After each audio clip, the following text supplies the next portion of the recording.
A partir de este momento usted tiene una cita con la realidad. Todos los jueves a las 6 de la tarde por su canal preferido. Usted disfruta el análisis de los temas más importantes que suceden en nuestro país, en el campo político, económico, social y cultural, en la compañía de nuestros invitados. Bienvenidos.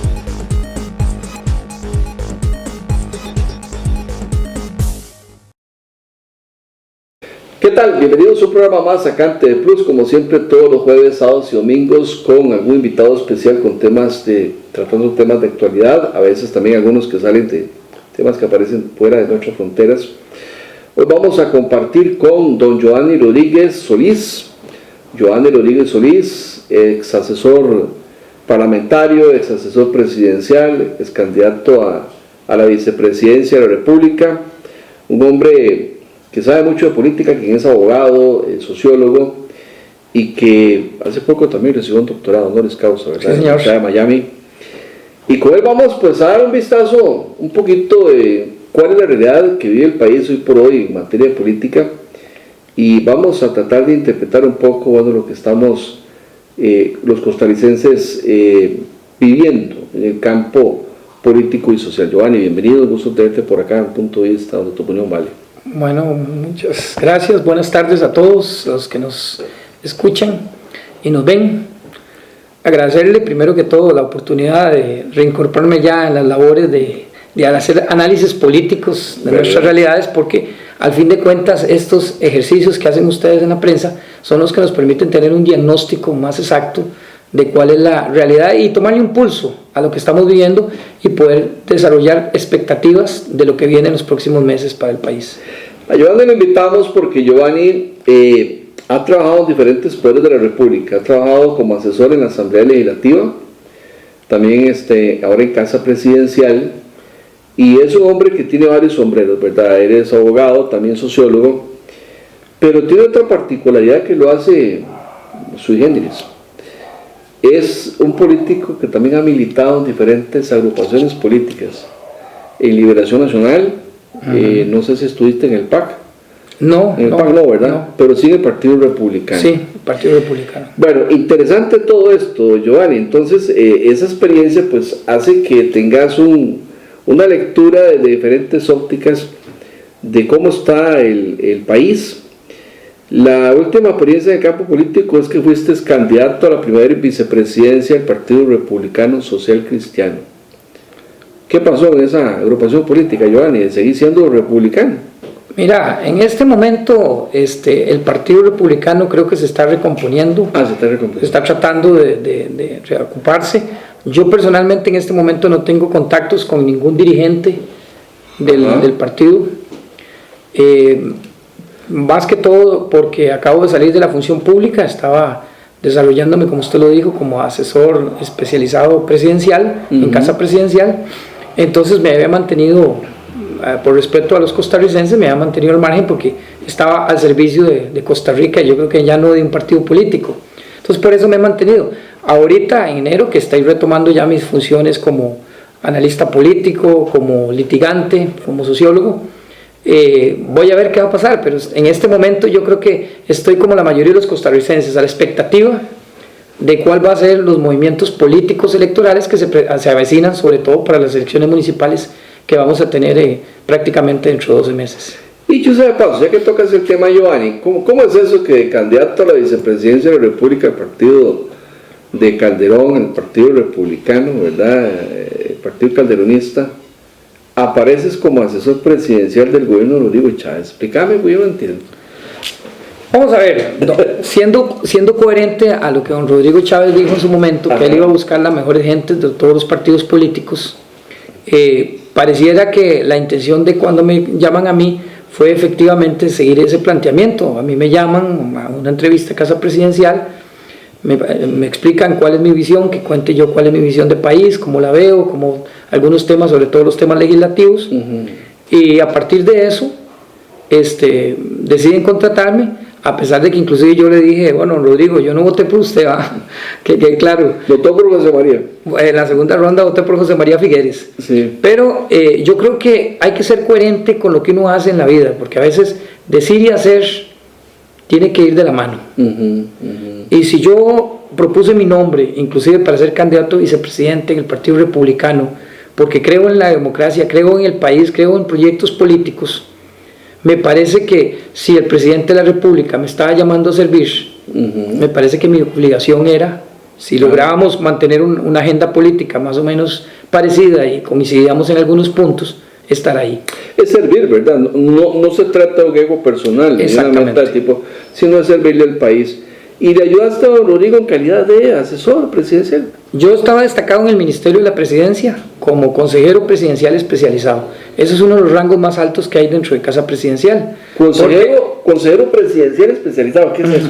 Bueno, están los asesores, los que uno conoce como asesores comúnmente, ¿verdad? Los consejeros tenemos una responsabilidad un poquito más allá, de que es estar, decirle al presidente lo que nosotros consideramos oportuno en diferentes temas. En el tema mío concretamente eran temas legislativos, sobre proyectos, sobre la forma de presentarlos, sobre la estrategia. Ese era mi trabajo en ese momento. ¿Es cierto que en Casa Presidencial hay como 20 abogados? Quizás más.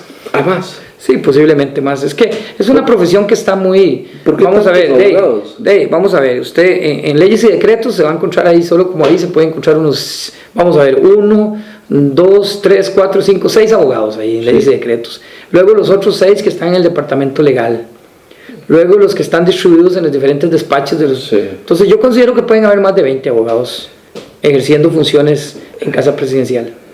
Y siendo tantos los abogados, ¿por qué aparecieron errores a veces en algunos proyectos de ley, en algún decreto? Aquí el problema es la dinámica, cómo se desarrollan las cosas, porque una cosa es lo que usted dice y otra cosa es lo que posiblemente otros, porque también está su estratificación, ¿verdad? Están los asesores del presidente directamente, con los cuales a veces no necesariamente coincidíamos en la visión país. Es un tema de visión país. Yo me retiro en diciembre precisamente por eso, porque considero que mi oportunidad de aportar ya se había agotado. Llegaste a un punto que ya no coincides con algunas cosas. Exactamente. Con el actual gobierno. Exactamente. ¿Cuántos asesores en sí hay en Casa Presidencial? Vamos a ver, no conozco la cantidad, pero sé que son bastantes. La planilla, digamos, de confianza es bastante grande. Pueden ser más de 100 empleados de planilla en confianza. Sí, perfectamente, porque solo en el despacho del presidente hay como 10 entre la clasificación de la nomenclatura de los puestos. No digo que todos sean asesores, ¿va? Ahí están las secretarias, están los asistentes, están pero de planta, que son exactamente, no, solo los de confianza, me refiero de confianza. Pueden ser 100 empleados. Porque otros gobiernos no han tenido tantos, ¿verdad? Doña Laura tenía 20, 30 personas. Bueno, tal vez ella, pero tome en cuenta que están los asesores que están en los despachos de los vicepresidentes, en el Ministerio de la Presidencia, los que están en la presidencia directamente, perfectamente sí pueden sumar. Y te voy a decir, la carga de trabajo es tan grande que yo no me atrevo a decir que esté sobrando nadie, porque a veces las jornadas de trabajo, yo le puedo decir a usted que empezábamos a las 8 de la mañana, pero no necesariamente salíamos a las 5 de la tarde. Sí, me ha contado que a veces salen hasta las 10 de la noche. Exactamente. Yo nunca he ido a Casa Presidencial en este gobierno, pero uno se entera todo un poco, ¿verdad? Sí, que con Chávez se trabaja mucho, no todos aguantan el ritmo, ¿verdad? Exactamente, porque digamos es una carga de trabajo muy, sobre todo digamos que él está tratando de hacer algunas cosas, aunque tal vez no le estén saliendo, pero la intención de él, me da la impresión de corregir algunos errores de nuestro sistema político, de nuestro sistema de gobernanza, que son delicados, ¿verdad? Que nosotros vemos, por ejemplo, el tema de los cuellos de botella, el tema de la planificación pública, el tema de reducir el Estado, son temas que vamos a ver, que algún presidente tiene que entrarle. Licenciado, ¿de verdad se ocupa trabajar tanto o es calidad lo que se necesita, no tanto cantidad? Yo pienso que el problema ahí no es un tema de cantidad, sino es un tema de calidad. Yo creo que no se trata de estar haciendo horas sentado, sino que es un trabajo de calidad. Yo vengo de la calle, ¿verdad? Vamos a ver, como litigante, si yo no trabajo no como. Es correcto. Yo no tengo que cumplir un horario y sentarme de 8 a 5 en un escritorio para que me llegue el salario todas las quincenas. Entonces, eso también influye porque yo no tengo ese perfil. Pero has sido asesor parlamentario en varias ocasiones, porque me consta, y cuando nos conocimos, y por eso te hacía la pregunta de que si realmente esto de trabajar 12, 14 horas es inteligente o si en realidad muchas veces menos es más. Como a mí me parece que, que no es funcional, porque al final de cuentas yo veía muchos compañeros que llevaban ese rol que terminaban agotados, ¿verdad? Y mentalmente embotados, decimos los ticos y ya no das y tu rendimiento no puede ser el mismo. Vamos a ver, porque esto es un trabajo intelectual, es un trabajo que requiere mucho agotamiento físico. Entonces, si ya de por sí el talento humano se tiene que desarrollar en un intelecto y encima de eso hacer un esfuerzo físico donde estás sacrificando no solamente tu salud, tu familia, llega un momento en que la factura, y eso es lo que le está pasando a este gobierno. Hay mucha gente que está en esas condiciones y yo siento que ya físicamente y anímicamente les está pasando la factura. Claro. Ahora bien, en política, ¿qué es lo que es más importante? ¿El olfato, la experiencia o la formación? ¿O la visión país? Yo creo que vamos a ver, la formación académica es fundamental, ¿verdad? Porque la academia nos enseña la historia. Yo recuerdo un profesor que nos decía que una vez un compañero en la universidad, en la Facultad de Derecho, le preguntó que por qué, que él conocía un señor que nunca había estado en la Facultad de Derecho y que sabía mucho, los famosos tinterillos. Y el profesor le dijo, sí, posiblemente en el tema de la praxis tenga mucho conocimiento por la tramitología, pero si usted le pregunta a él cuál es el origen de una hipoteca, cuál es el origen de una prenda, cuál es el origen del concepto de propiedad, probablemente no lo va a saber porque nunca llevó un curso de derecho romano. Entonces la formación académica es muy importante, pero va a la par de ese esfuerzo. Ahora, ese esfuerzo práctico que se hace, esa experiencia, tiene que ir también con eso que usted acaba de decir. Nosotros los ticos a veces le decimos ese olfato. Sí, efectivamente, es ese talento de ir tomándole el pulso día a día para poder tomar decisiones. ¿Qué pasa en política? En política lo que nosotros hablemos hoy posiblemente para mañana no sea una buena idea. A eso iba, Giovanni. Yo en mi experiencia como periodista, que ya tengo varias décadas de andar en esto, me he percatado que la mayoría de los políticos no tienen un proyecto político. No sé si a usted le ha ocurrido lo mismo, tal vez en tu experiencia como asesor. Bueno, yo siento que efectivamente, digamos, no vayamos muy largo, este gobierno, ¿verdad? Que este gobierno tuvo que poner en anuncio del periódico se contratan ministros, se contratan presidentes ejecutivos. Eso demuestra de que no había un plan estratégico y un programa. Porque, pero el anterior también. Bueno, el transanterior también. Entonces eso muestra que eso es un problema sistemático de nosotros como país. Y si nos vamos más atrás, se decía que don Oscar, pues el gabinete no le había cumplido. Bueno, pero ese es otro tema. Y ahora terminó denunciando a algunos subalternos de bandos medios por el tema de la trocha.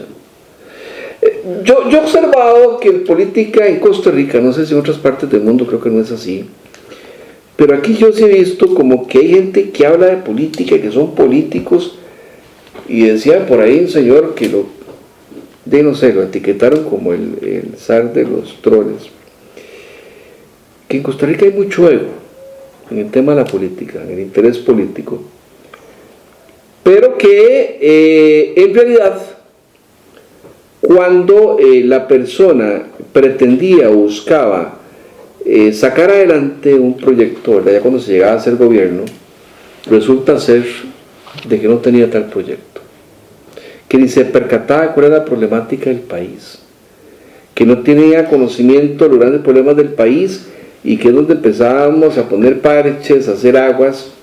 Y por eso yo le preguntaba, ¿verdad? Porque yo observaba algo de eso, ¿verdad?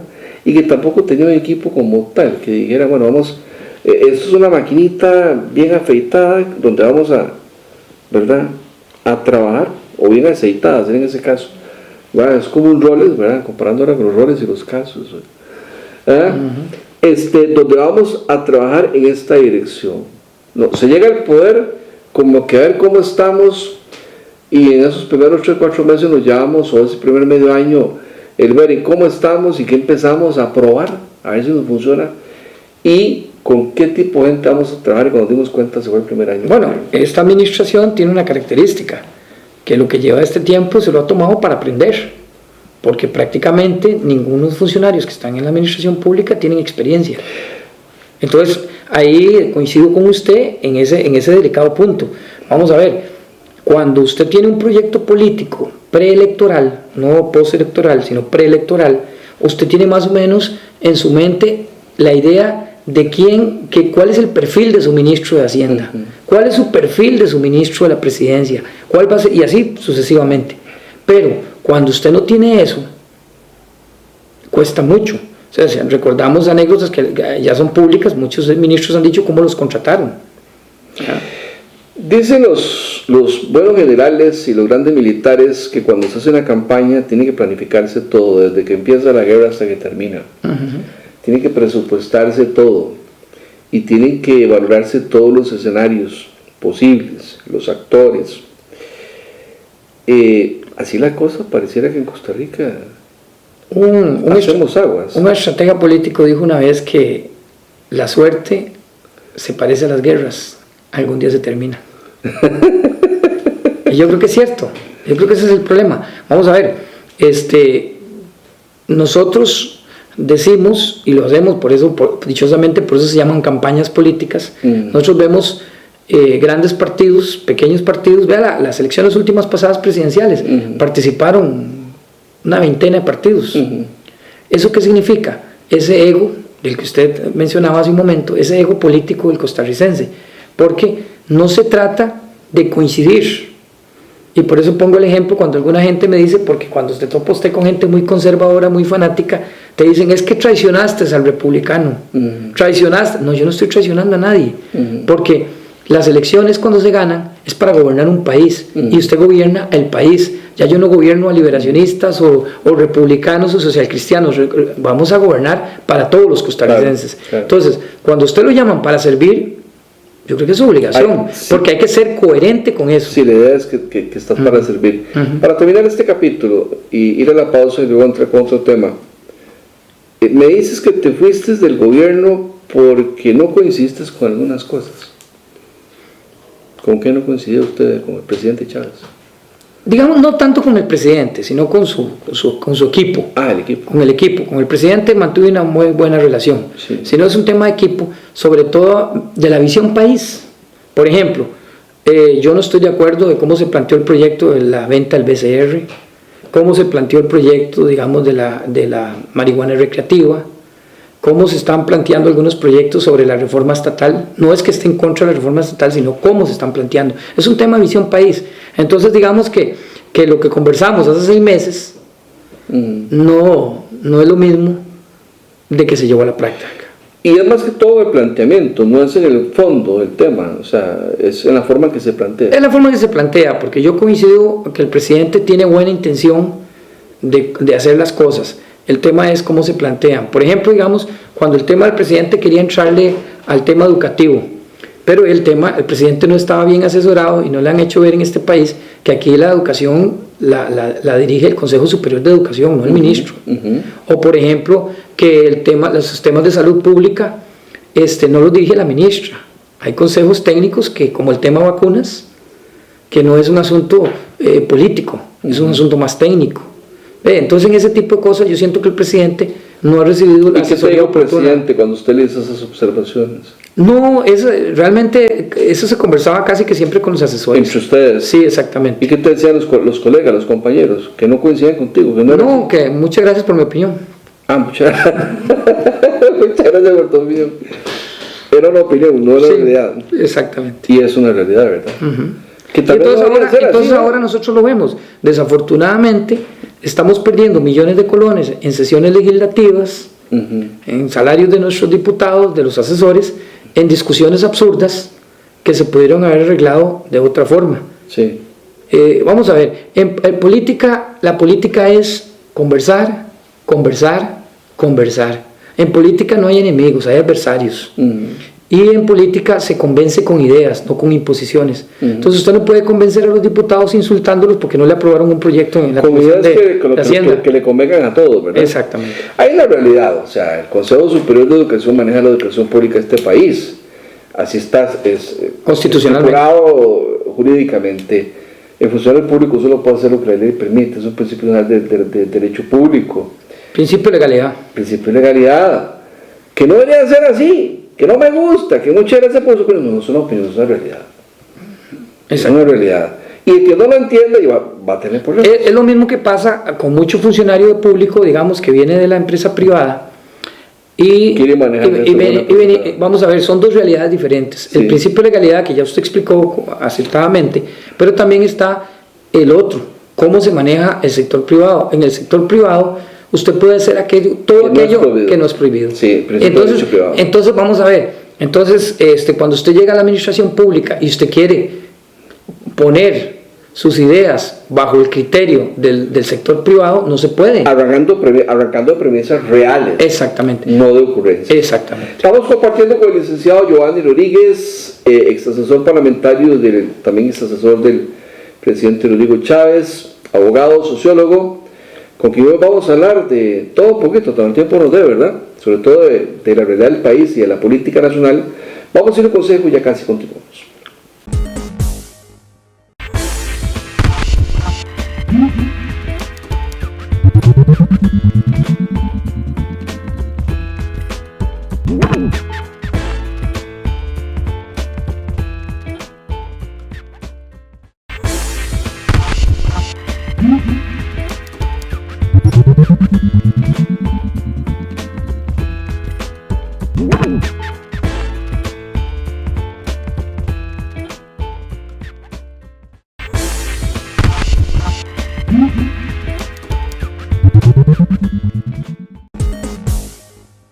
Continuamos compartiendo con el licenciado Giovanni Rodríguez, político, es candidato a la vicepresidencia de la República de nuestro país por el Partido Republicano Social Cristiano, ha sido asesor parlamentario, asesor presidencial. Hace poco recibiste un doctorado, me decías, ¿de dónde se llama? Sí, señora, el mes pasado. ¿Un doctorado honoris causa? Honoris causa, sí. Bueno, los doctorados honoris causa generalmente son un reconocimiento que se hace por trayectoria. Ellos me lo hicieron por un reconocimiento, a veces uno dice inmerecido, ¿verdad? Por el tiempo que he estado trabajando en política, aportando ideas, creando, porque cuando lo recibí yo les decía, el tema no es, el problema aquí no es no tener idea. El problema es los que no luchan por esas ideas. Claro que sí. Porque, como decía el gran Víctor Hugo, nuestro escritor francés, a cada idea le llega su hora. Le llega su hora, así es. Entonces, hay que seguir luchando. No importa, porque lo que te hace valiente no son las caídas, sino cada vez que te levantas. Siempre nos ven igual. En Miami, a los ticos, como esa Suiza centroamericana, ese país diferente de América Latina, aunque algunos crean que tal vez las casas están en los árboles, ¿verdad? ¿O han cambiado un poco la visión de Costa Rica? Yo siento que a veces nosotros los ticos nos subestimamos, sí, en el sentido de que en muchas latitudes a nosotros nos ven con mucho respeto. Por ejemplo, en temas de seguridad registral, en Argentina, que es un país que ha desarrollado mucho, nos ven a nosotros con mucho respeto. A nivel jurídico, nuestras opiniones, las publicaciones de los juristas costarricenses son muy respetadas en América Latina. Y a veces cosas que escribimos que parecen a veces inadvertidas. A mí me hizo gracia una vez que yo escribí un artículo sobre el perdón en la familia, desarrollado desde la perspectiva del amor en la familia, y que después fue publicado casi en 20 países. Y a veces uno no se imagina, uno lo escribe, yo lo escribí obviamente para el ambiente nacional costarricense, sin embargo muchas veces esas cosas trascienden. Qué bueno. Y los costarricenses a veces nos subestimamos. Nosotros somos países que exportamos mucho capacidad intelectual. Sí. Lo que pasa es que a veces nosotros mismos tenemos que valorarnos, tenemos que creernos. A veces, una vez estaba yo en una clase de Derecho también, y dice un profesor que nos contó una anécdota que llegó un estudiante que estaba graduando ya de abogado y le dice: profesor, no puedo creer que ya me gradué de abogado. Le dice: no, si usted hubiera estado estudiando enfermería y se graduó de abogado, yo tampoco lo creería. Le dice: eso es que nosotros tenemos que creérnoslo. Y ese mismo profesor nos decía: desde que usted entró a la facultad, comience a pensar como jurista.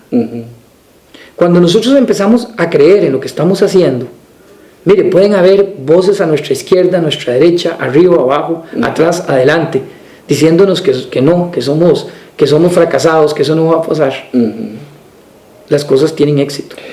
Giovanni, y en ese creer en lo que estamos haciendo, ¿a qué le debemos de apostar los costarricenses hacia futuro en el campo político, social, económico, cultural, artístico en nuestro país? ¿Qué te dice Sulfato de la política? Usted fue candidato a la vicepresidencia de la República. Me pareció que no muchos medios de comunicación lo entrevistaron y a mí me hubiera encantado saber, bueno, ¿por qué quería ser vicepresidente de Costa Rica? ¿Hacia qué tenemos que creer los costarricenses en el futuro? Bueno, ahí me hiciste varias preguntas. La primera, ¿por qué acepté ser candidato a vicepresidente? Mi familia más cercana los conoce. Desde que yo tenía como 12 años, siempre me gustó la lectura, estudiar. Y yo aprendí una cosa hace muchos años, y la he tratado de aplicar en mi vida, y es, yo trato de prepararme para lo que viene.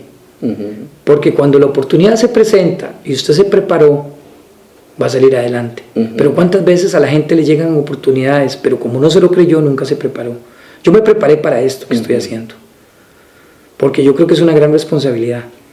La presidencia de la República no puede ser una ocurrencia, ni puede ser porque usted fue muy famoso por un acto que hizo ahí, y ya por eso usted ya se cree presidenciable, como le pasa a muchos diputados. Yo que trabajé en la Asamblea Legislativa, yo estoy escribiendo una novela que se llama Los 57 Reyes sin Corona, porque la mayoría de los diputados a los 6 meses se creen presidenciables, es decir, que pueden ser candidatos a la presidencia de la República. ¿Por qué? Porque por su vanidad o por los círculos que los rodean les comienzan a vender esa idea. Pero no, usted tiene que ser candidato por su preparación, por su esfuerzo, porque usted siente esa necesidad de servir. Primero que todo, de servir, porque al gobierno económicamente, si usted quiere hacer plata, siga en la empresa privada, y eso es una realidad, es un tema de servicio. Y además agreguémosle que usted tiene que tener preocupaciones. Vamos a ver, eso es como ser un médico generalista, usted tiene que saber un poquito de todo. Igual le pasa a un presidente. Es cierto que va a tener colaboradores inmediatos como son los ministros, pero si usted no tiene idea de lo que es la economía, ni siquiera una leve noción, ¿cómo va usted a entenderle a su ministro de Hacienda?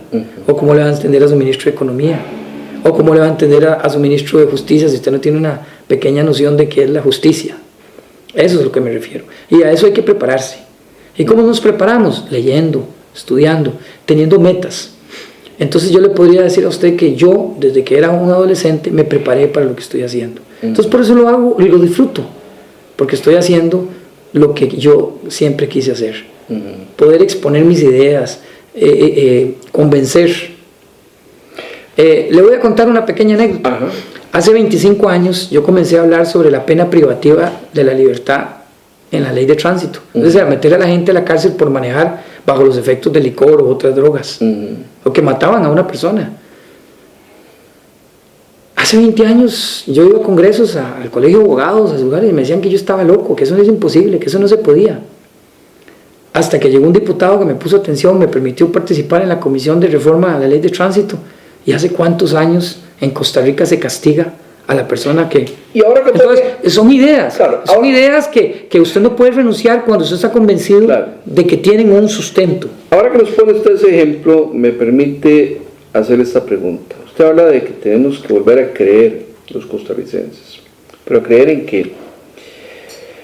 Por ejemplo, en Costa Rica todos los días muere una persona en un accidente de tránsito.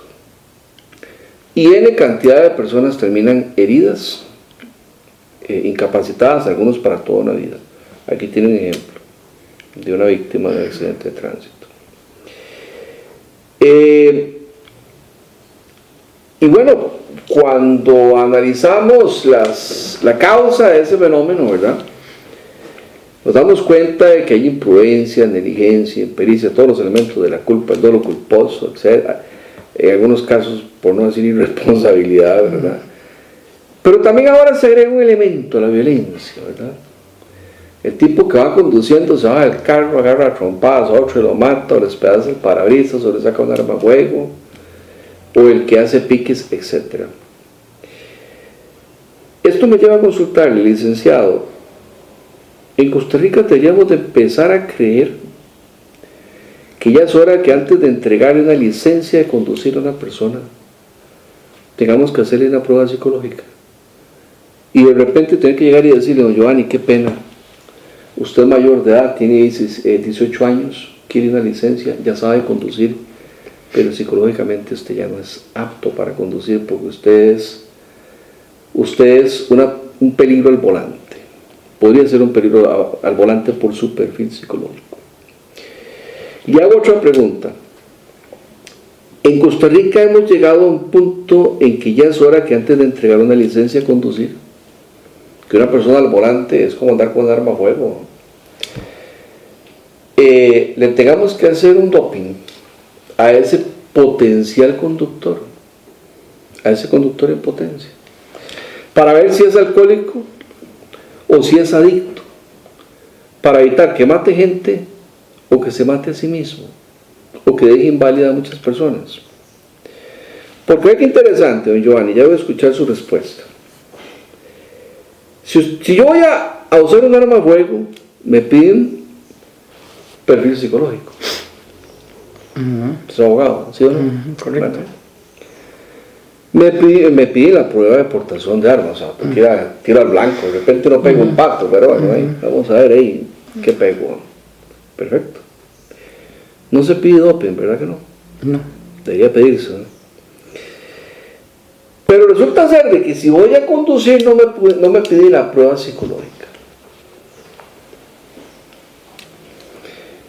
Y los que se andan matando en la calle, resulta ser de que es por conducción temeraria, falso adelantamiento, alcohol, droga, alta velocidad, o sea, por todo lado me sale que hay un problema o de adicción o emocional. Antes de oír su respuesta, le voy a comentar. Esta última ley de tránsito que la promovió la licenciada Carla González, fue la ministra, yo le hice esta misma pregunta. Me respondió otras cosas, se quedó viéndome, pero no me respondió esto. ¿Usted qué opina? Vamos a ver. Extra micrófonos, usted me comentaba un tema muy importante sobre la educación. Ajá. Entre la reforma que planteé yo y que se aprobó, fue que la educación vial tiene que enseñarse desde las escuelas, cosa que prácticamente todavía no se hace, pero tiene que enseñarse desde las escuelas. ¿Por qué? Porque es un tema de educación. Hay una serie de personas ya grandes como nosotros, que a veces cambiarlos de mentalidad, de conceptos, de ideas, es muy difícil, pero nosotros para transformar esta sociedad tenemos que apostar a las nuevas generaciones. Yo tengo un chiquito de 5 años y salimos a caminar un día de estos y él me dice, papá, ¿puedo recoger esa basura? Dice, ¿por qué la gente tira la basura en la calle? Dice, porque él sabe que la basura tenemos que recogerla y echarla en una bolsita y llegamos a la casa y la dejamos. Entonces, dentro vamos a ver, esa colisión ideológica, educativa que tenemos en dos sociedades, efectivamente, ha de haber un plazo en que las licencias, yo no tengo nada contra las personas adultas mayores o con discapacidad, pero hay momentos en que uno tiene que, yo se lo he dicho a mis hijos mayores, vea, cuando ustedes ven que ya yo estoy conduciendo con imprudencia, me quitan la licencia. Sí. Entonces, es un tema de responsabilidades. Ahora, ¿por qué estamos viviendo tanta crisis en este momento de violencia? A lo que usted decía, la parte psicológica. ¿Usted da cuenta que cuando el muchacho salga del colegio, salga como en Estados Unidos con la licencia de conducir? Yo coincido con usted en eso. Pero tiene que ser, no, estamos de acuerdo, no, estoy de acuerdo, vamos a ver, déjeme contestarle, yo estoy de acuerdo que nosotros tenemos que hacer ciertas pruebas, sí, psicológicas y anímicas, porque no se resuelve con, ya el que psicológicamente es un potencial asesino, no lo va a resolver con vamos una buena educación. Vamos a ver, los vehículos son una arma que se puede usar para defender o para destruir. Los terroristas en Estados Unidos y en Europa lo están usando para matar. Entonces, en eso estoy claro. Yo sí creo que nosotros tenemos que ir pensando en una nueva reforma tránsito donde se inculquen y se impliquen otros requisitos muy importantes. ¿Por qué? Porque efectivamente hoy la ciencia forense y la ciencia psiquiátrica nos ha demostrado que hay una serie de enfermedades que no son visibles a simple vista, pero que pueden ser detectadas en cierto tipo de exámenes que nos pueden decir que esa persona no... Les voy a poner un ejemplo. Las personas que tienen ceguera nocturna La ceguera nocturna es una discapacidad que tienen algunas personas que les impide conducir o ver de noche.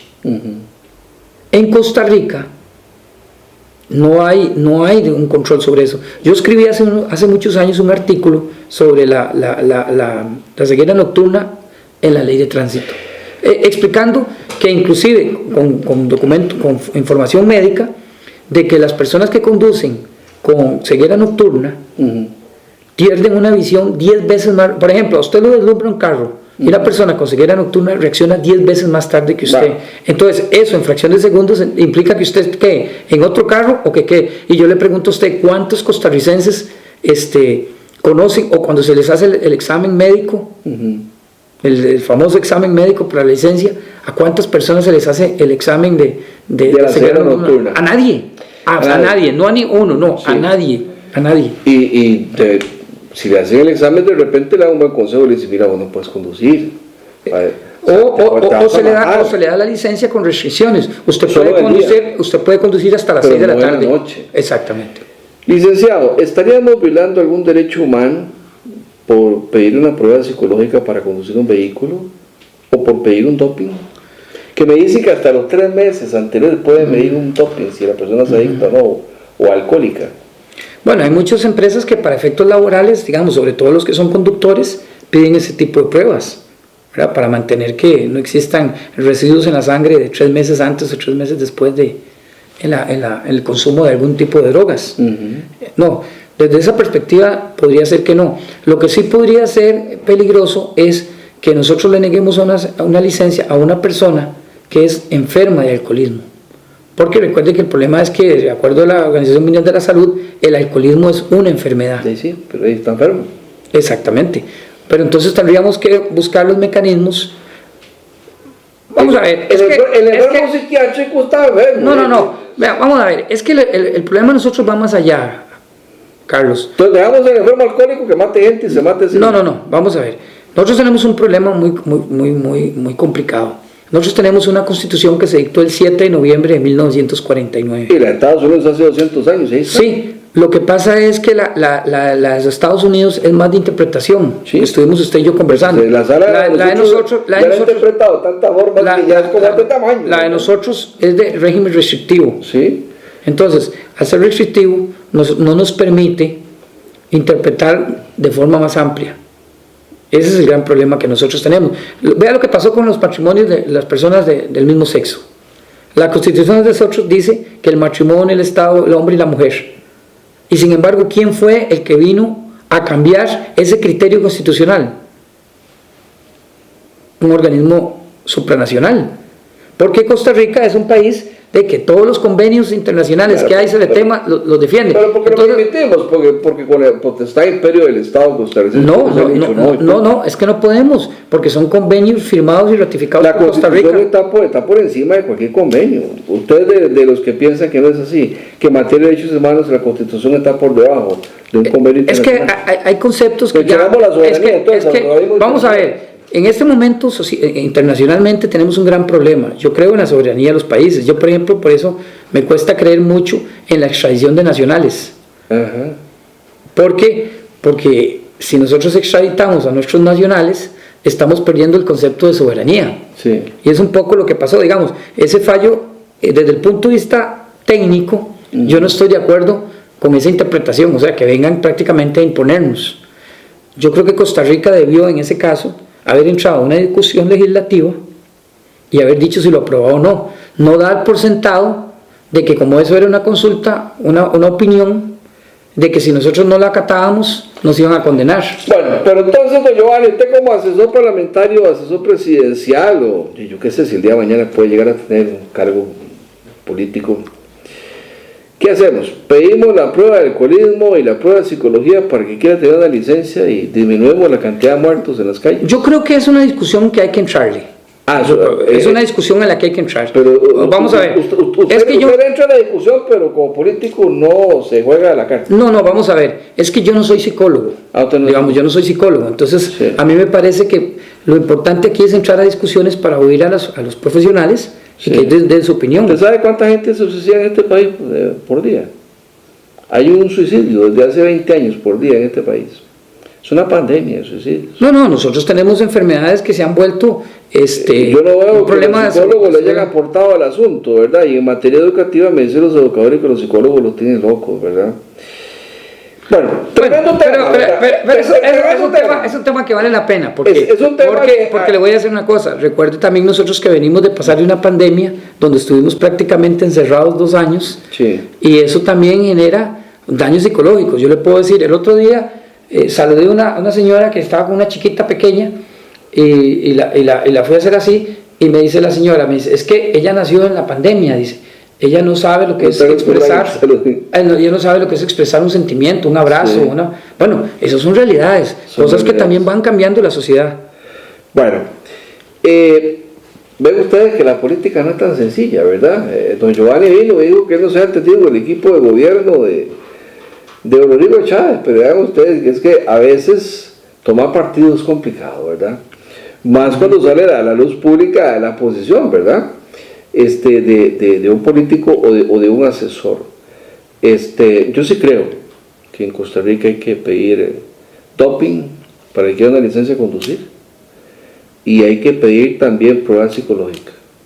¿Y qué pena? No, y probablemente desde la perspectiva suya, como usted lo acaba de decir muy acertadamente, por una experiencia personal, usted tiene fundamentos que posiblemente no tengo yo para entender por qué no es tanto de una discusión, sino que es un tema de que... claro que yo era pasajero en un bus que se volcó, ¿verdad? Por imprudencia de un chofer, así demostrado en un tribunal de justicia, y se mató a un montón de gente. No era que yo iba conduciendo, ni choqué con nadie.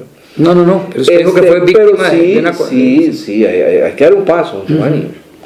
Es que hay que tomar decisiones valientes. Yo estoy de acuerdo, pero vamos a ver. Se está matando por día una persona, y no de ahora, desde hace 20 años. Es que el tema aquí es, vamos a ver. Mueren casi 400 costarricenses, es una guerra. Estoy de acuerdo, pero vamos a ver, hay discusiones que escapan más al ámbito suyo o mío, son dos discusiones que hay que llevar al seno de la Asamblea Legislativa. No, pero Dios me dio 5 sentidos para pensar lo que es bueno y qué es malo, y también puedo razonar como ser humano, y no ocupo ser psicólogo para tomar una posición como persona. Es que cuando a mí me dicen, mire, dejémosle esto a la mano de los especialistas, y entonces nadie piensa aquí. Entonces, sobre cada tema que piense el que estudió tal cosa o tal otra, ¿verdad? Y al final... No, es que no es solamente especialistas, porque también están las víctimas, la gente que puede venir a contar sus experiencias. Si le contamos la experiencia, eso es terrible. Bueno. Permítame ir a una pausa, Giovanni, porque ahora quiero oírlo a usted, ya no le voy a preguntar más, porque hay otro tema ahí escandaloso, ahí complicado también, pero no voy a ser tan ignorante, voy a dejar que usted ponga el tema. Vamos a hacer un consejo, ya casi continuamos.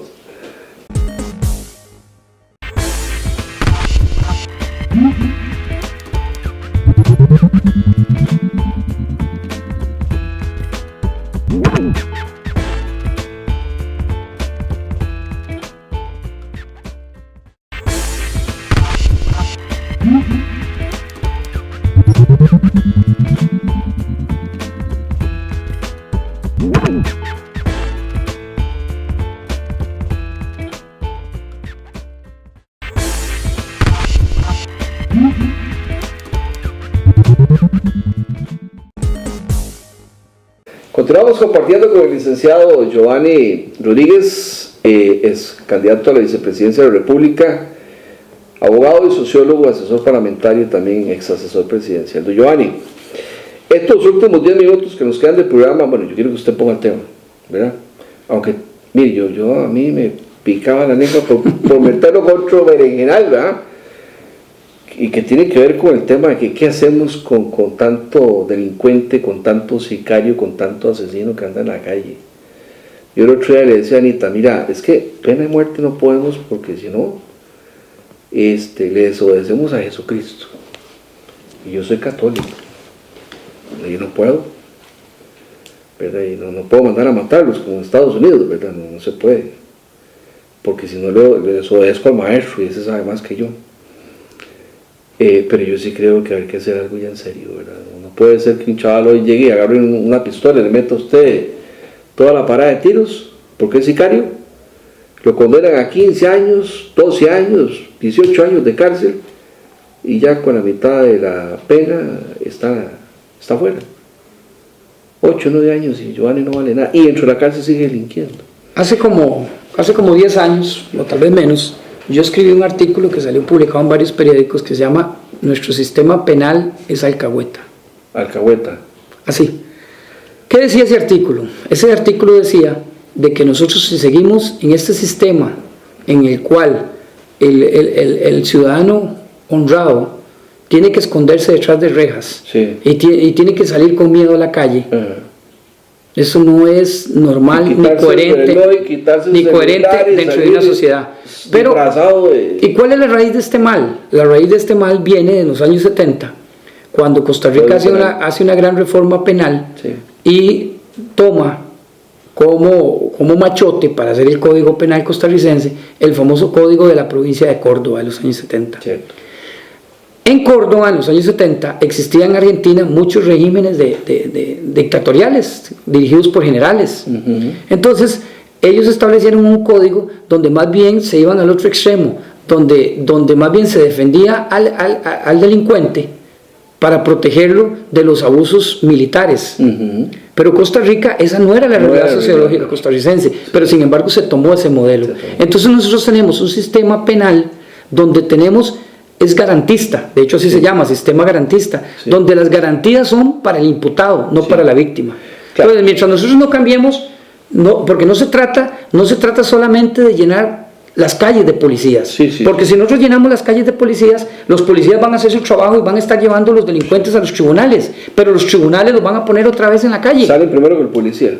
Mire, antes termina de llenar el acta, Carlos, el delincuente ya está fuera. Vea, Carlos, yo como abogado le digo, a mí me tocó llevar una muchacha que resulta que fue víctima de un asalto y le golpearon la cara y le moretearon la cara a un delincuente, donde dos ciudadanos valientes detuvieron su carro ahí por la Rotonda de la Bandera, por ahí, por la Betania, y agarraron y amañaron al delincuente. Esperamos a que llegara la policía de San Pedro, lo llevaron a la delegación, de ahí lo trasladaron a los tribunales de Goicoechea. Yo me fui con la muchacha a medicatura forense, salimos casi a las 7 de la noche, medicatura forense, y resulta que cuando salimos de medicatura forense, hacía 3 horas, el fiscal lo había dejado en libertad, los tribunales de justicia lo habían dejado en libertad a un tipo que era indocumentado, de nacionalidad panameña, y estaba ese mismo día, lo volvimos a encontrar a las 10 de la noche en la misma esquina donde había... Viendo a ver a quién asaltaba. Exactamente. Esa es nuestra realidad. Entonces, aquí el asunto es una reforma legal importante, donde nosotros verdaderamente impongamos sanciones y se cumpla el mandato de la privativa de libertad. Claro. Porque aquí el asunto es que los tribunales, y porque también sea el caso, que imponen a una persona 25 años de cárcel, la ley establece que los centros penitenciarios, que son del Poder Ejecutivo, son los que tienen que cumplir esa condena, y resulta que al tiempo ya comienzan a trasladarlo y le ponen brazalete y le ponen pulseritas y le dan sombrero y de todo, y el hombre anda en la calle delinquiendo. Bebiendo guaro. Vea, yo trabajé en el sistema penitenciario varios años. Sí, yo fui jefe del archivo criminal en el Instituto Nacional de Criminología.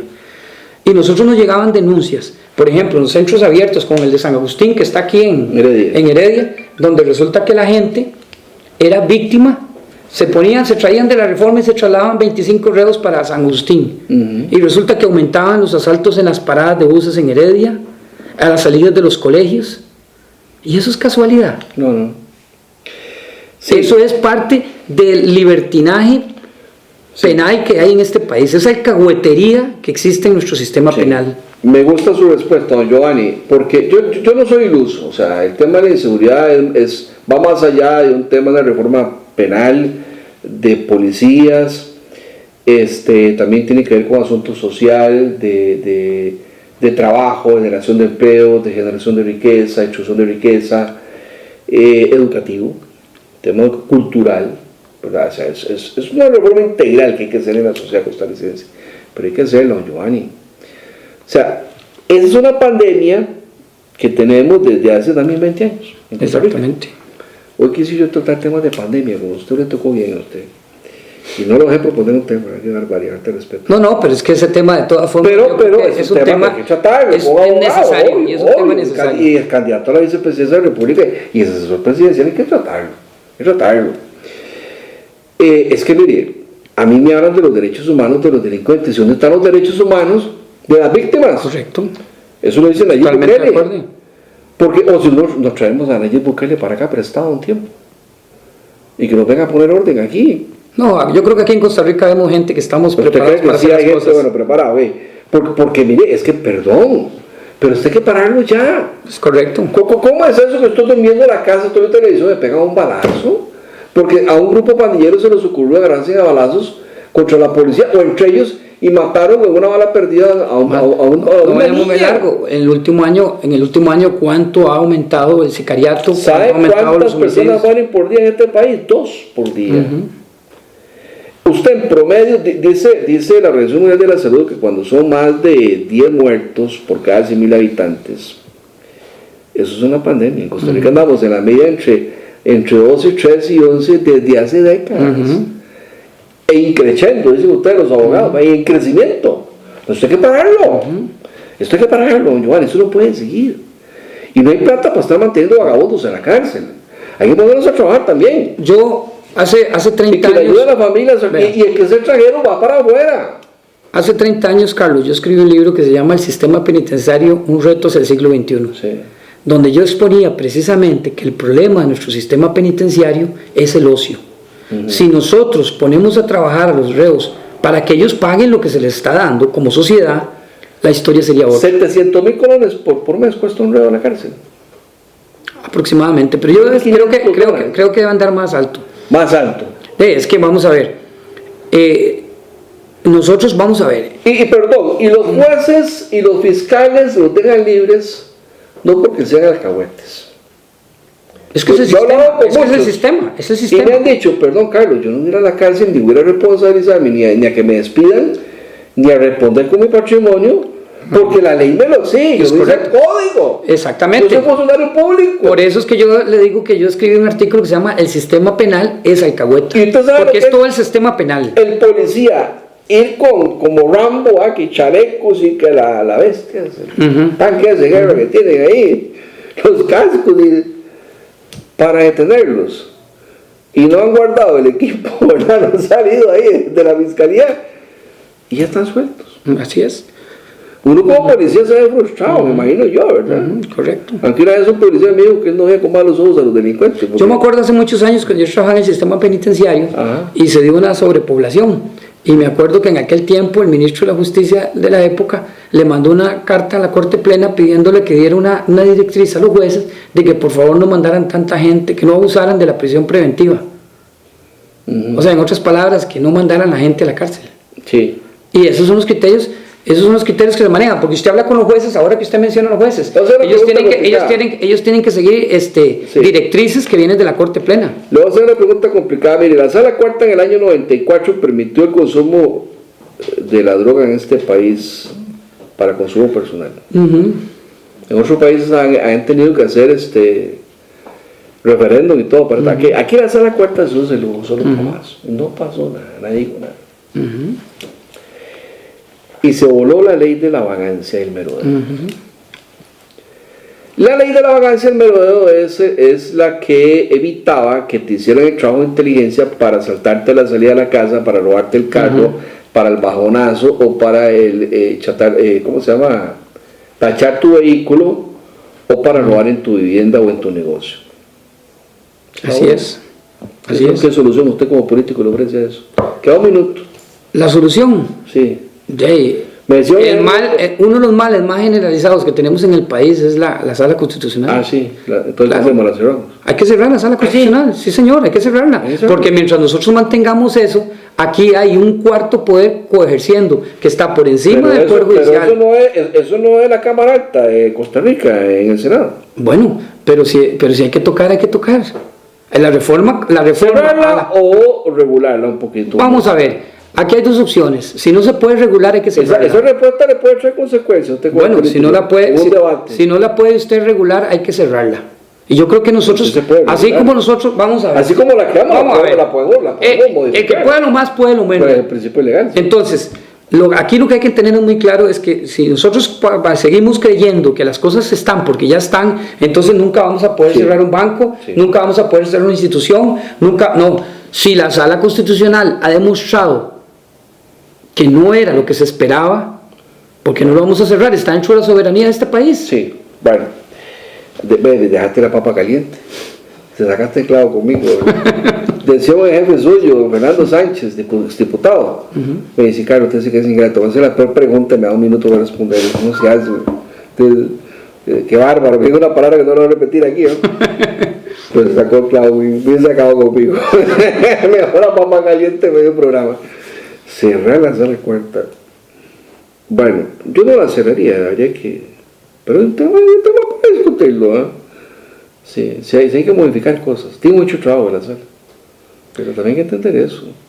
Y a los magistrados les han endilgado casi que temas de administración pública. Resolver todos los pendientes. Es que el problema, no, vamos a ver, el problema es que la sala perdió su norte. Sí. Porque era una sala constitucional. Pero es culpa de la sala, también hay responsabilidad legislativa y el poder administrativo, el poder ejecutivo. No, es que la sala es la que resuelve, la sala es la que se mete en temas de legalidad, no de constitucionalidad. Hay asuntos en los que la sala entra a resolver sin ser competente. Es un tema que hay que analizarlo, claro, con otros compañeros tuyos, con otros colegas. Es un tema complejo.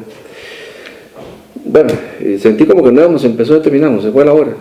Bueno, el buen tiempo se va rápido. Don Giovanni, ¿verdad?